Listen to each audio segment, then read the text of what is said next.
by Sunita PatelCarstairs. News ReporterHuman Rights Watch has accused Myanmar security forces of a systematic campaign of crimes including the rape of women and girls against Rohingya Muslims in the country's Rakhine State.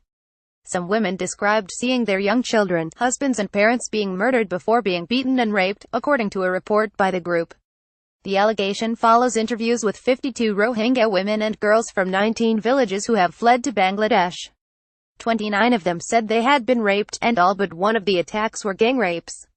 Explained the Rohingya refugee crisis video. Starvation and death on the beaches. Halasadak, a 15-year-old from Hathipara village in Mongda Township, described being stripped naked by 10 soldiers who went on to rape her. "When my brother and sister came to get me, I was lying there on the ground. They thought I was dead," she told the rights group. In 8 cases, women and girls reported being raped by 5 or more soldiers. Many survivors said they endured days of agony walking with swollen and torn genitals to reach Bangladesh.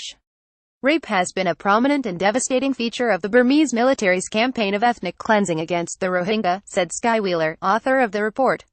Why is the Rohingya crisis not classed as genocide? Video. Rohingya trafficker £5 for each girl. She said the barbaric acts of violence have left countless women and girls brutally harmed and traumatized. The report by the New York-based rights group comes just days after Pramila Patten, the UN Special Envoy on UAL violence and conflict, said UAL violence was being commanded, orchestrated and perpetrated by the armed forces of Myanmar. It urged the UN Security Council to impose an arms embargo on Myanmar and targeted sanctions against military leaders responsible for human rights violations, including UAL violence. Video. Why has the world failed to stop Rohingyas being driven from Myanmar? The latest testimonials by survivors adds to the growing evidence of what has been described as an alarming humanitarian crisis. This month the Sky News team filmed the first independent evidence of the shocking deprivation and desperation among thousands of stranded Rohingya Muslims in Rakhine State, including emaciated women and newborn babies who had been dumped on beaches and left to die.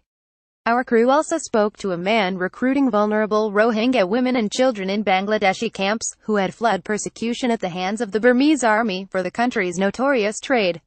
He said this latest exodus had been good for business.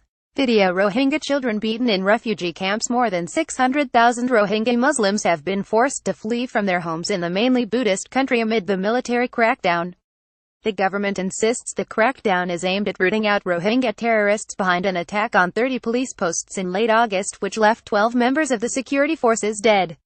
The UN has described the latest mass exodus of the Rohingya as the world's fastest-growing refugee crisis and a textbook example of ethnic cleansing.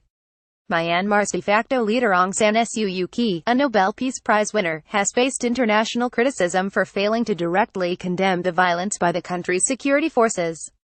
However, there has been little intervention by the international community to halt it.